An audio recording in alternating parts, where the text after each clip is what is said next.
Maker's Corner aboard the Villa Vie Odyssey, hosted by Kit Cassingham. And tonight, our speaker is Ms. Monica Frim. Yay! Did you know that Monica has been a writer, an editor, magazine writer, travel articles? She's got pretty nice chops.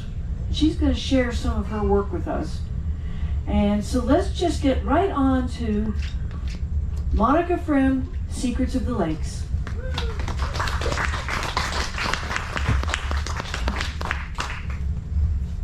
In the middle of southern Ontario, within an hour's drive for nearly half the population of the province, lies a lake that for more than 200 years was the single most important waterway in the history of Ontario's interior settlement. Yet few people realize that Lake Simcoe, now largely a recreational lake ringed with cottages, resorts, and marinas, was once the hub of a major water transportation system that linked Toronto to Georgian Bay at all points west and north. In Ontario's early days, water provided the only means of crossing the southern part of the province. There were no roads, and the interior was heavily forested. To get from the sparsely populated forts along the St. Lawrence River and the lower Great Lakes to the upper Great Lakes, travelers could take either the Ottawa-French River route in the north or the circuitous Lake Ontario-Lake Erie route in the south. Then in 1793, Upper Canada's first Lieutenant Governor, John Graves Simcoe, came up with a shortcut. He personally scouted out the route for a great inland military road from Fort York, as Toronto was then known, on Lake Ontario all the way to Penetanguishene on Georgian Bay via Lake Simcoe. What you have just heard was the introduction to my book, Secrets of the Lakes, read by our very own Andy Harrison. Yay! Yes. And Andy has worn many hats during a long and illustrious career, and his latest hat is that of a voice actor. And Andy has offered to turn my book, Secrets of the Lakes, into an audio book. So that was just a sample of what Andy's going to do. Now, I wrote this book more than 20 years ago when the publisher of Canadian history books approached me and asked me if I would write a book on some aspect of Canadian history that had not been written about in book form before. The publisher had read some of my earlier work, and after further discussion, he invited me to submit a proposal on Lake Simcoe and its little sister lake, Lake Couchiching. At the time, I was also a member of the Canadian Editors Association, and when he came across my name in their directory, I think he may have thought not really that he was getting a 2-for-1 deal because writers never edit their own work, but because I had experience both as a writer and an editor, perhaps my book would be a little bit easier to publish. It may not require quite as much editing as it might otherwise have. Still, I almost didn't write the book. In fact, I first turned down the book offer.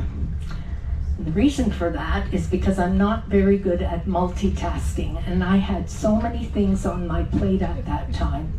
I was doing editorial work for 6 magazines. I was also writing marketing materials for a variety of clients, and I was building a house. And when I say building a house, I don't mean doing the subcontracting. John and I built a house which we designed ourselves, and we did all the work ourselves. We did the framing, the plumbing, the electrical, the roofing, even the brickwork. So I couldn't see how I could possibly write this book at the same time I had all these other chores. But then John said that people would kill to have a book published, and here I had this book practically fall into my lap. I would be crazy to turn down the offer. And I thought about it, and I did give in. It also helped that the publisher tripled his original offer of an advance. So from start to finish, it took 2 years for me to research, organize, write, find illustrations, interview people. I interviewed, well over 100 people, and for the publishing company to have the book edited and prepared for publication. And the first winter I worked on it, we were camped out in the basement of an unfinished house with no heat and no soffits to close the gap between the walls and ceiling. This was a Canadian winter, and if it snowed on a windy day, the snow blew right into the house, and there were mornings when we had to shake the snow off our blankets, shovel the floors before we could get to work. I typed with gloves on at a makeshift desk made of a sheet of plywood and a couple of 2x4s, and I'd have to stop every once in a while to warm up my hands, because even with gloves, it was very, very cold. And one particular time, after a very bad snowstorm, I actually woke up and I found my computer and all my papers under a blanket of snow. Oh. And I had to dig that out, of course, before I could get started. Oh.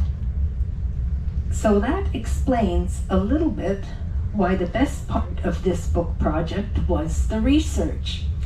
It got me away from a cold construction site into warmer places such as libraries, archives, museums, historical societies, and into the homes of the people who lived around the lake. I had chased down a few of the descendants of the original settlers of the lake, and when I found out that they still lived in their ancestral homes around the lake, I'd go and I'd knock on the door and I introduced myself and told them what I was doing.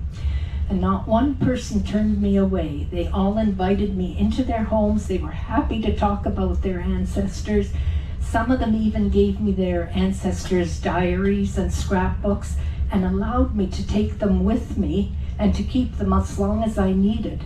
And sometimes that was until just before publication date, because I never knew if I'd have to go back and do more research, and I didn't want to have to, if I had returned the books, I didn't want to then ask for them again.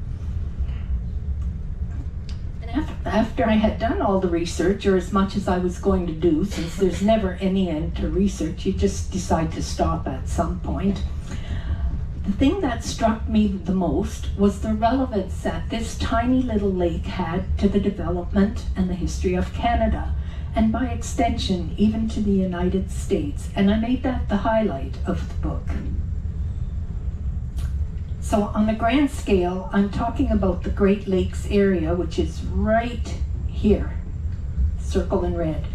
And if we zoom in a little bit more on the easternmost Great Lakes, you will notice that smack in the middle of the Ontario is a tiny little lake. And there it is, highlighted green. And this is Lake Simcoe.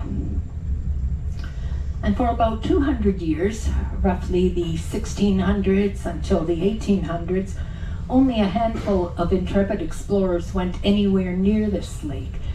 There were no settlements at all in the interior.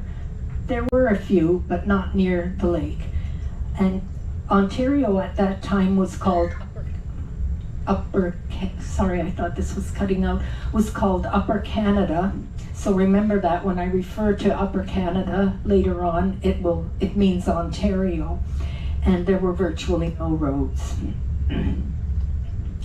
But as the country gradually opened up, Lake Simcoe took on a leading role in a number of areas, such as defense, exploration, settlement, industrial development, and eventually tourism. And the first person to recognize the importance of Lake Simcoe was Canada's first lieutenant governor, and yes, in Canada we say lieutenant as the British do. His name was John Graves Simcoe. And he realized in order for the new colony to prosper, 3 things were needed: people, defense, and transportation. And with those things in mind, he came up with the idea of building a road to connect Lake Ontario with Lake Simcoe. And he wanted the road to be a very straight road patterned on the ancient Roman roads in Britain. And there it is, the line in red. And he named this street Young Street in honor of Sir George, who was then the British Secretary of War, and he himself was an expert on Roman roads.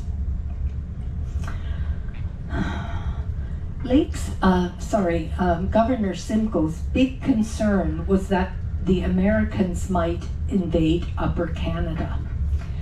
And that actually did happen, although it was 6 years after Simcoe's death during the War of 1812. And just then, as an aside, before I get on with the War of 1812, I want to say that in 1999, up until 1999, Yonge Street, which is what he named the road, was considered to be the longest street in the world. It started in Toronto and it went all the way to the border of the province of Ontario with the border of the province of Manitoba, 2,000 kilometers away. However, this measurement included various roads that are no longer officially recognized as part of Yonge Street. So in 1999, the official length of Yonge Street was reduced to 90 kilometers, which is still a good long street, and it ended at the south end of Lake Simcoe. Interestingly, the Guinness Book of Records no longer designates anything as the longest street in the world, because there are varying interpretations as to what constitutes a street. It turns out that the transportation provided by Lake Simcoe largely prevented Canada from falling into American hands during the War of 1812. At that time, there were no interior settlements. There were only a few roads along Lake Ontario and Lake Erie.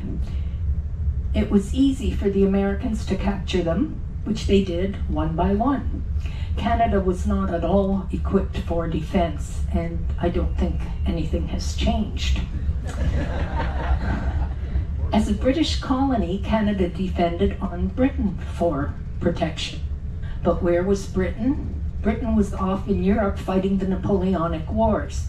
But when Napoleon was defeated in Russia, Britain mobilized its forces across the Atlantic Ocean to fight the Americans on their own turf.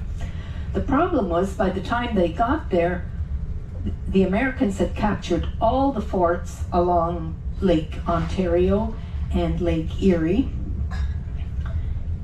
and they had control of the shipping routes, which prevented Britain from getting military supplies to their one remaining fort on Lake Huron. And there's Lake Huron. So another means of transportation had to be found.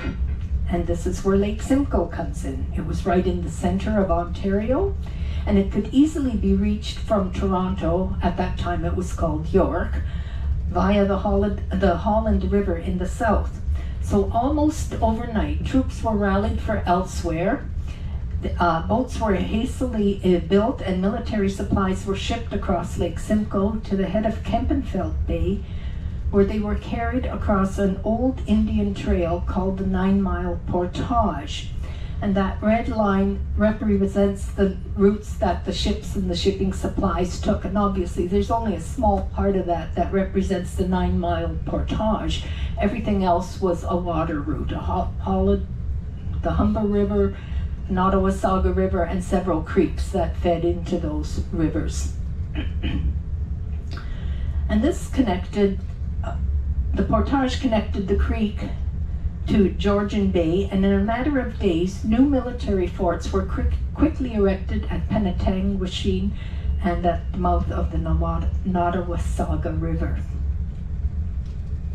Okay, by using Lake Simcoe as a conduit, the British were able to surprise the Americans by coming at them from a direction they wouldn't expect. They expected them to come from the south, but they came in from the northwest, and they were able to capture 2 schooners on Lake Huron, the Tigress and the Scorpion, and turn them against the Americans, and this way bring about the end of the war in 1814. So then the Americans retreated.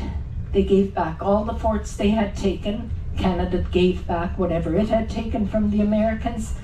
The border between Canada and the US remained exactly where it had been before the war and where it still is today, proving that it was a totally useless and wasted war. Everything was the same as it had been before. But it did accomplish one thing. It made the British realize just how precarious their hold was on the land in British North America. And this really prodded them into encouraging settlers to settle in the interior, especially around Lake Simcoe. And they did this by offering free land grants to any military families who would settle around Lake Simcoe. They were still afraid of American attacks, and they thought if they had soldiers around Lake Simcoe, they could be called back into service should they be needed. Now, fortunately, this never happened, and it never became a necessity. And Lake Simcoe became instead a route for explorers and settlers to penetrate into the rest of Canada, the western provinces, and even the Arctic. And there we have Sir John Franklin, for example, who was an Arctic explorer, and he crossed Lake Simcoe on his way to the Arctic on his second trip in 1825 in search of the Northwest Passage. Another explorer who explored the area 150 years before Franklin was La Salle, and he also used the lake to gain access to the Mississippi River and the central region of the United States. And going back a bit farther, it is believed that the first European to see Lake Simcoe was the French explorer Étienne Brulé, who scouted out the area in the early 1600s for Samuel de Champlain, or Champlain as the anglicized version of his name is. And Brulé and Champlain are also credited as being the first Europeans to have seen the Great Lakes, which they explored extensively at the time. And for the next 250 years following Champlain and Brulé, before any serious settlement took place, fur traders were using Lake Simcoe as a transportation route. The fur trade was driven by the European demand for beaver hats, but it also had another purpose. It led to the opening of the entire continent to exploration, to establishing relationships between Europeans and Indigenous people, and thereby shaping Canada's development. But when it actually came time to settling the land, Canada lagged well behind the United States. Other than a few French and English colonies,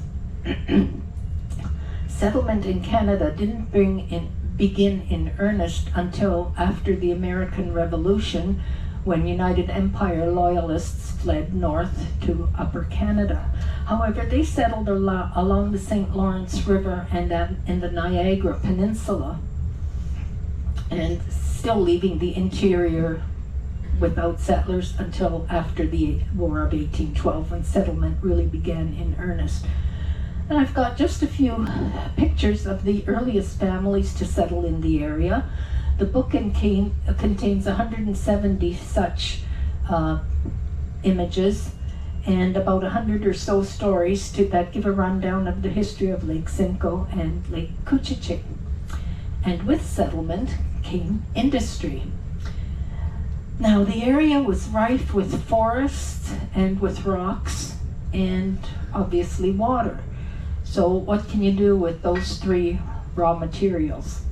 Well, it gave way to lumber mills, limestone quarries, shipyards, ports, and the largest ice industry in North America. The area I just circled in red is called Bellewaerde, and Bellewaerde was once a busy port and shipbuilding center. It also boasted the largest sawmill in the country, and the largest and most important ice industry in all of North America. Ice blocks from Lake Simcoe were billed as 100% pure, and they were shipped all over Canada and the eastern United States. And I know it's kind of weird to have ice shipped in Canada, but there you go. And there's another slide of the workers in the ice industry just taking a break. And Lake Couchiching, which is the small lake at the north end of Lake Simcoe, also existed. There's a town, Longford Mill, on Lake Couchiching, and it existed solely for its industries, lumber mills and limestone quarries. But when those industries dried up, the people moved in search of employment elsewhere, and Longford Mills became essentially a ghost town. And that happened to a lot of other places around the lake as well, until tourism developed, and then the cities renewed themselves as tourist centers. This was especially helped by the opening of a new casino that was just south of Longford Mills. And during the heyday of the lakeside industries, transportation on the lake was of utmost importance, not only for moving goods, but also for moving the people. Problem was, the shores around Lake Simcoe are very shallow and very muddy.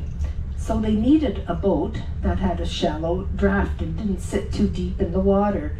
The Durham boat that you see here is one such boat, and it was the most popular vessel used by the pioneers, and also during the War of 1812 to carry military supplies across Lake Simcoe.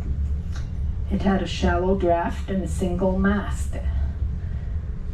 In the fall of the year 2000, three divers from the Sutton area discovered a boat at the bottom of the lake, which they believed to be the Durham boat. It was about 200 years old, and the oldest underwater wreck ever found in Lake Simcoe, and efforts were subsequently launched to have this boat analyzed as an archaeological marine artifact. Unfortunately, what would seem as a rather important discovery turned out to be a bit of an embarrassment for the diving community, because about a year after its discovery, a group of divers went down and defaced the boat. They stuck beer bottles on its exposed drift pins, they festooned its masts with garbage, and they stole artifacts from the ship, including an old ice-cutting chisel and a steel wheel.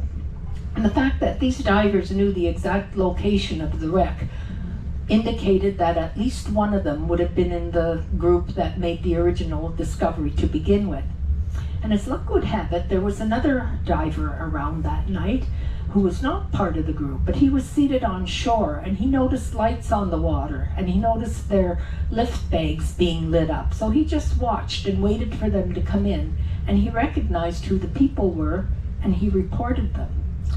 And this became a motivating force around the lake to encourage people, if they had any artifacts in their sheds, in their garages, or somewhere, to donate them to a museum.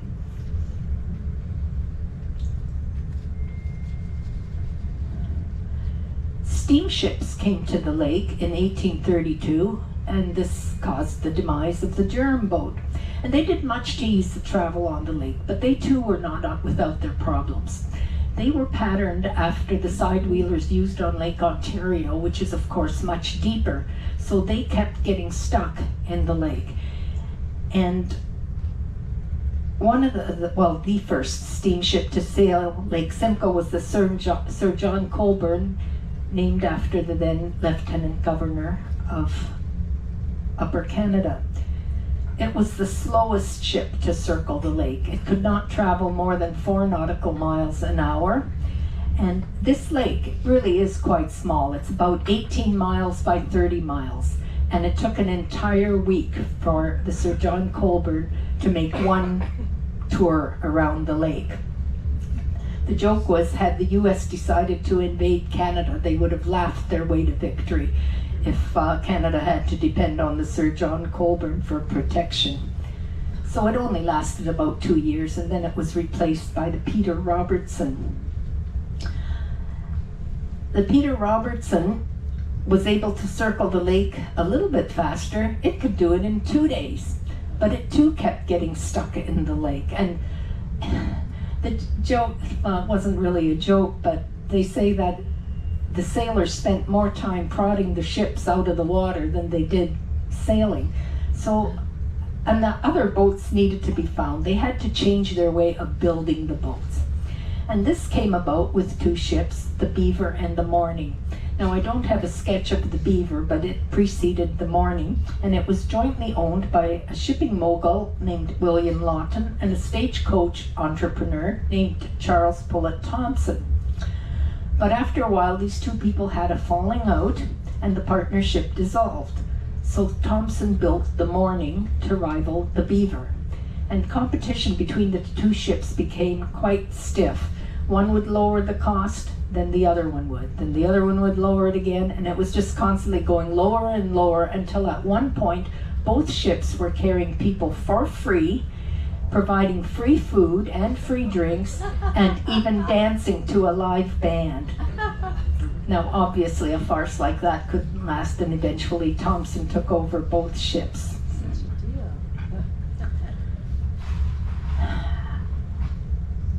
After the 1850s, train travel came to Lake Simcoe, and this changed the entire dynamic of travel on the lakes. It was much easier and faster to ship goods by train, so the lake travel had to reinvent itself, and this is when tourism actually began. People would take the trains from Toronto to Lake Simcoe and connect with steamers for excursions on the lake. And this became quite a popular pastime until World War I and the Great Depression put a crimp in travel. Still, there were some wealthy families who came to the lake. It was quite popular for wives and children to spend entire summers up there while the men came up on the weekends. And it's quite ironic that just as steamship travel started to dwindle and make way for railway travel, that's when they built their grandest ships. And the J.C. Morrison is just an example of that. It's quite well known in the Simcoe area because it caught fire and it sunk at the wharf at Barrie, which is a city on the lake. The ship, it was quite mysterious how it caught fire because all people were miraculously able to escape. And one story was that it was set deliberately to collect on the insurance, but of course this was never proven. And several artifacts from the ship are housed at the Simcoe County Museum. There are too many stories of ships and shipwrecks for me to go into detail here, but I do want to mention just one more ship because it was the most important one on Lake Simcoe.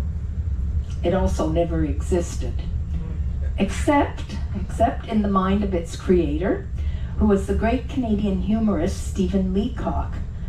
And that's Stephen Leacock on the left on the end. He is arguably Canada's most famous satirical writer. He had an academic career and as a political scientist in Montreal, but he spent all his summers at his summer home on Lake Couchiching. And he is best known for his humorous short stories and novels. He published more than 50 books and was designated a National Historic Person of Canada in 1968. His books are read by every school child in Ontario, and one of his most popular books is called Sunshine Sketches of a Little Town, and it features a fictional town called Mariposa, which is based on the real town of Aurelia on Lake Simcoe. And in one of the stories, there is also a fictional ship called the Mariposa Belle. And Stephen Leacock, there it is, he maintained all his life that the Mariposa Belle was purely a fictional ship, not patterned on any real ship, but nobody believed him. Everybody knew it was really the Enterprise, which was an old schooner that had been converted into the only twin-screw steamer to ever ply Lake Simcoe and Lake Couchiching. But after 40 years of travel and refits and repairs, it gave up the ghost and it sunk at the wharf in Barrie in 1903. It was patched up, pumped out, and refloated to Jackson's Point across the lake, where its machinery was removed, and it was sunk again on purpose in the deeper waters of the lake. And Stephen Leacock's story do a rather humorous take on this, of people standing around watching the boat being brought up, then watching the boat being sunk, being brought up again, taken away, sunk again. It was funny. And the boat stayed underwater for about 100 years before it was discovered by diver Scott Williamson in 1999. Now, while the stories of settlements around Lake Simcoe constitute the mainstay of my book, I didn't want to do a book that was just dry with history, so I tried to get some humorous elements in there as well, and stories that remain puzzling or mysterious. Stories of monsters, of ghosts, of unexplained events, and eccentric people. People like Glenn Gould. He is the Canadian classical pianist, internationally famous for his interpretation of Bach. And his family had a cottage in a place called Updergrove, and Glenn is remembered by neighbors for his unusual pastimes.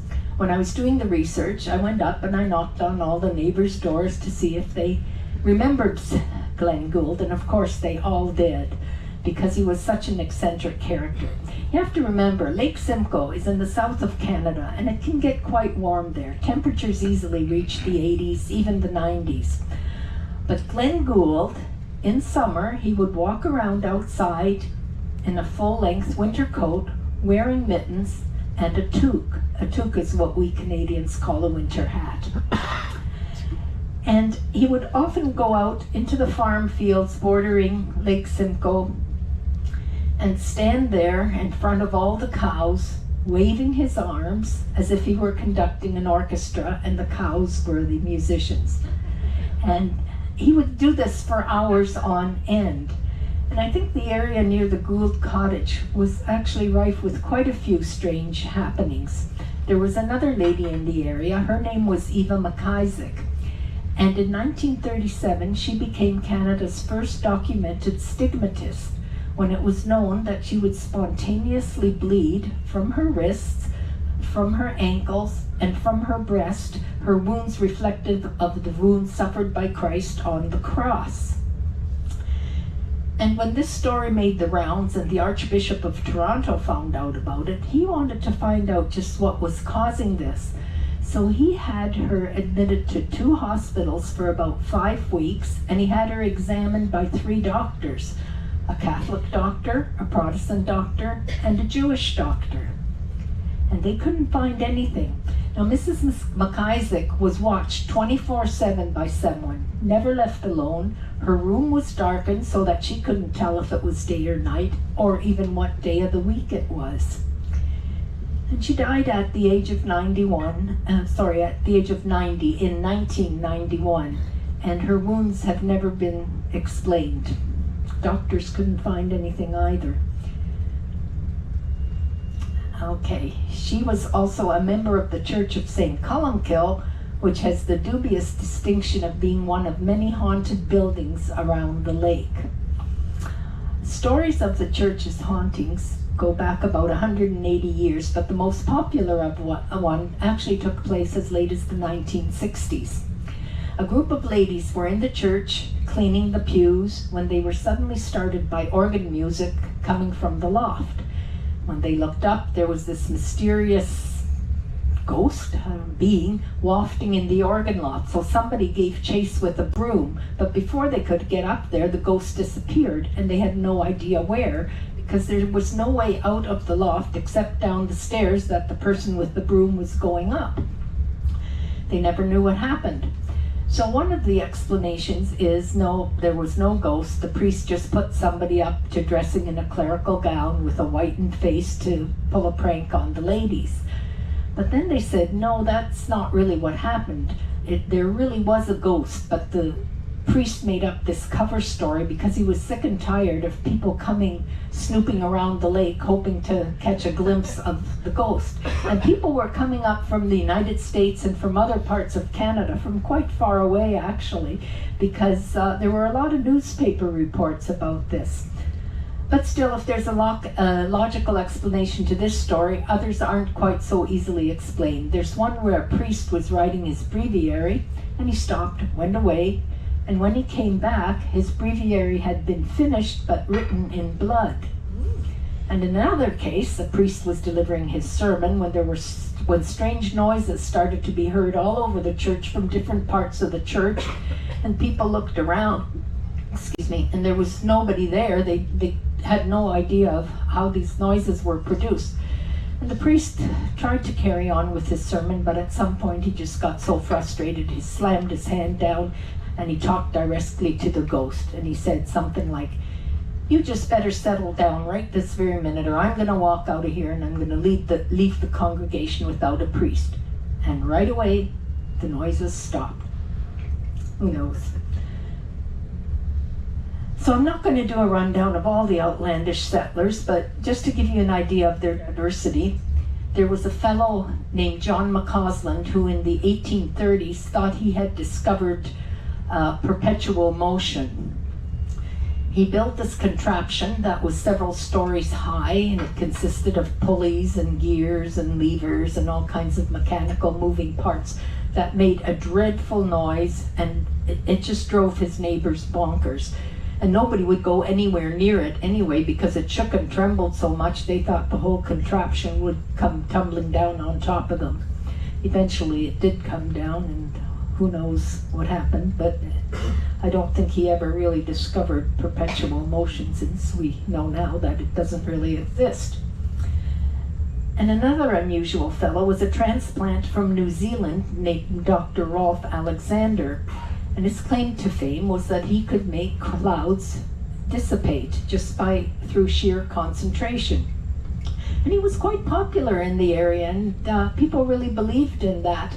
Even the newspapers wrote stories about it. But then Dr. Alexander moved to England, and for some reason clouds still continued to break apart all on their own without anybody concentrating on it.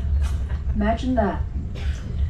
But of course, no story of a lake can be complete without at least one sea monster, and Lake Simcoe and Lake Couchiching do not disappoint. Native legends tell of horned serpents that some sort of like the ones you see in this slide. And Cedar Mont's first residents also claimed to have seen sea monsters, only he described it as an octopus with long feathery legs and antennae. And other sightings described a monster with a head like a horse and a fan-like tail. And the sightings waxed and waned over the years, but they continued right up until modern times. And one of the stories took place in the 1950s. It was about two fellows who were out in their rowboat fishing. And they suddenly saw a monster rise out of the lake, and they started to row towards the monster. But by the time they got there, the monster had submerged.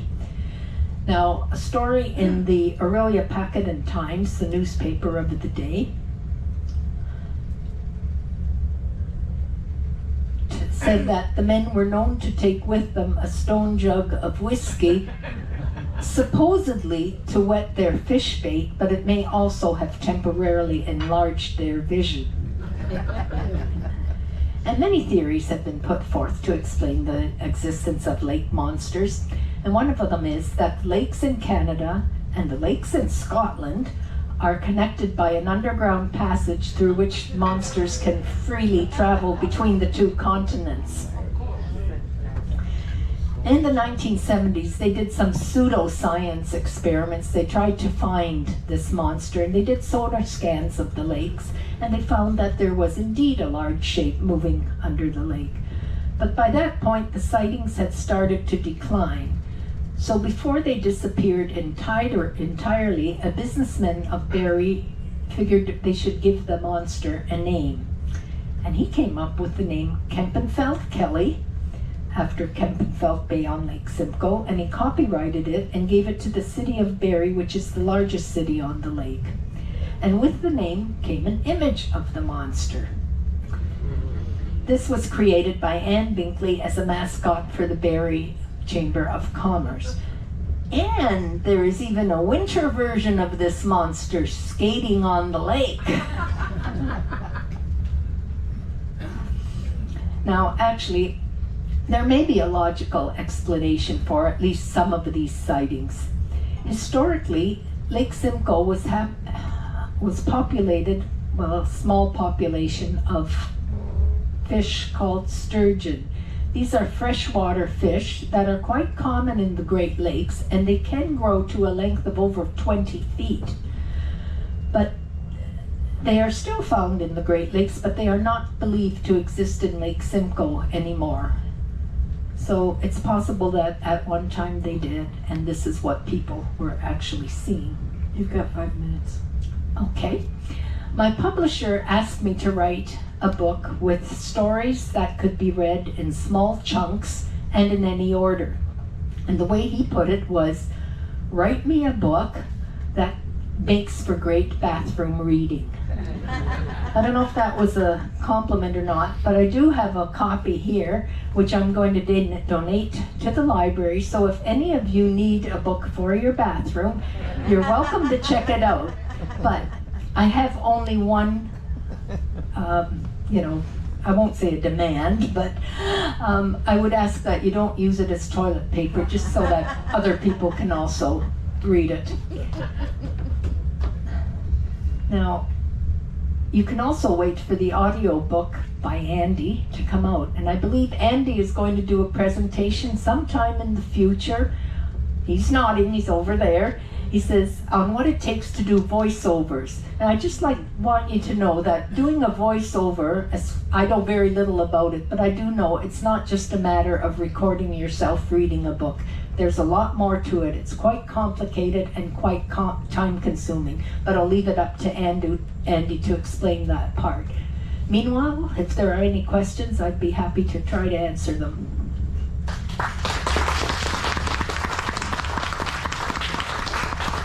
And please wait for the microphones. Basha's going to take that side of the room, and I've got this side. Yeah. Yes, Pat. So, Monica, I'm a Canadian.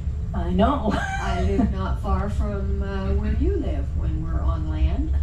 And my family had a cottage on Lake Couchiching for many, many years. Oh, So it was really interesting to make this connection. Here we are out in South Pacific to find someone else who has an interest in Lake Couchiching. So did you know that Lake Couchiching means Lake of Many Winds? God. Yes, I did know that, and I think there's something in the book on that as well. Yes, and so Not many people know it, so congratulations on that. So our family cottage was a small plot of land on Ojibwe Reservation, and the Rama Casino? Casino Yeah. was built just 100 yards down the road from where we had our cottage for decades. Oh, So, okay. Yeah, so Oh, really that's interesting. Thanks for presentation. Thank sharing you. that. Monica, you described the lake as, in my thoughts, being relatively small, and yet it seems to bear an outlandishly large piece of history. Do you have an explanation for that? Well, I think it's only because they had to figure out a way of getting ships and supplies to the other side of Ontario. If you think of the map, the lower Great Lakes, all the forts were captured around the lower Great Lakes, and they couldn't get through. They had to go overland, and Lake Simcoe just made it easier for them to go overland, and that's where they built all the ships that they then were able to use in the War of 1812. I don't know if that answers your question, but now it's largely a recreational lake. It's just cottages around the lake, that's all it is. But it was at one point, when there were very few settlers, the most important lake really in southern Ontario. Yeah? I have another. Sort of a segue. I'm old enough to remember having an ice box. Did you ever consider investigating the ice trade? From the piece you described up there in the area of the lakes, it would seem to me like it would be a very interesting topic. In what way? What do you mean investigating the ice trade? Ice I mean, is I a, know they ice is a did it. product, and how they would distribute it, harvest it, transport it. Yeah, they cut the ice into squares, into chunks on the lake when it was frozen in the winter. They would go out and cut the ice, and they would wrap straw around the ice and put it on the trains, and this is the way they would deliver it to other places to keep it from melting. And yeah, people had ice boxes. They used ice for many years. Yeah, in the middle of the summer in Philadelphia, when the temperature was 85 or 90 degrees. Thank you.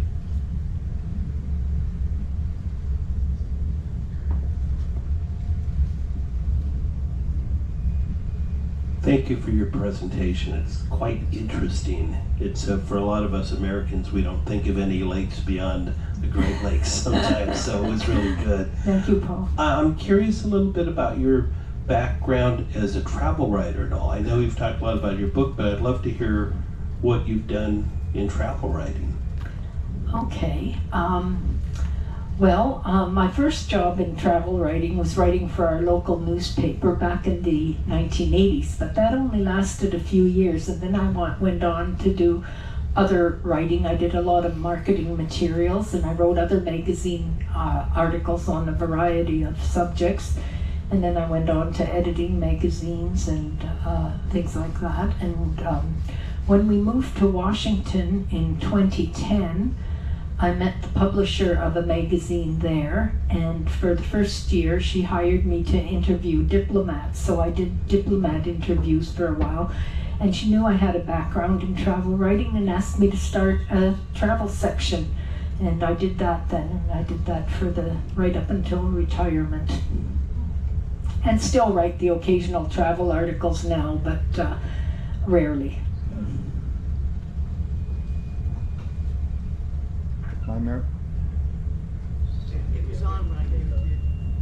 If my memory is correct, didn't Gordon Lightfoot write a song about Lake Couchiching? I don't know about Lake Couchiching, but he wrote one about Lake Superior. There was a song about that's it. Yeah. But he lived in the area. He lived in Aurelia, which is on Lake Couchiching. Yeah, well, it's right at a place called the Narrows, which is where Lake Couchiching and Lake Simcoe meet. He may have written a song about Lake Couchiching. I just can't think of it. I'm going back quite a few years in my memory, but it was like a whole stanza about Lake Couchiching, Lake Couchiching, Lake Couchiching. He would just keep repeating and repeating and repeating it. Oh, okay. Well, you probably know it better than me then. Sing it. Yes, sing it. Yeah, get up there and sing it. Yes, Stephen?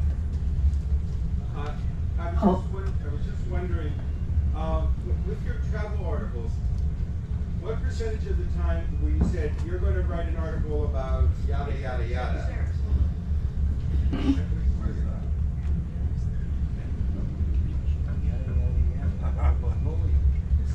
I was just wondering, what percentage of the time were the articles, the travel articles, inspired by your own travels versus somebody saying, wouldn't it be nice for you to go to yada yada yada and do an article? Well, that varies. When I was working for the magazine called Diplomatic Connections in Washington, it was kind of a joint effort. I would discuss it with the publisher, and I would say, how about an article on Portugal? And she'd say, oh no, I don't really need an article on Portugal, but if you're going to, I don't know, let's pick another place, England or something, I wouldn't mind an article on London, and then that's the way that came about. And sometimes, I was going to say that tourist bureaus approached me after they had read an article that I had written on some place. They would write to me and say, well, would you do an article on our place too, and we will host you for a trip. And that sometimes worked too. I don't know if I can figure it out in percentages exactly, because it was always a kind of a back and forth and a discussion.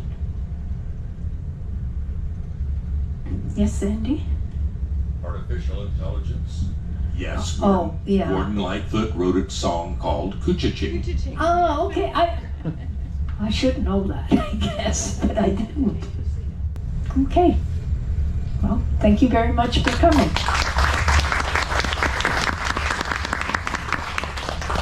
Thanks very much for sharing Secrets of the Lakes. You know, when Russ and I were talking about this, I told him that there was a Loch Ness Monster, and I didn't realize how true I was to that. Monica, I'll let you. Do you need this? Okay, well, I'm still going to put it here. So that was pretty cool, huh? Yeah. Did you know you had such talent here?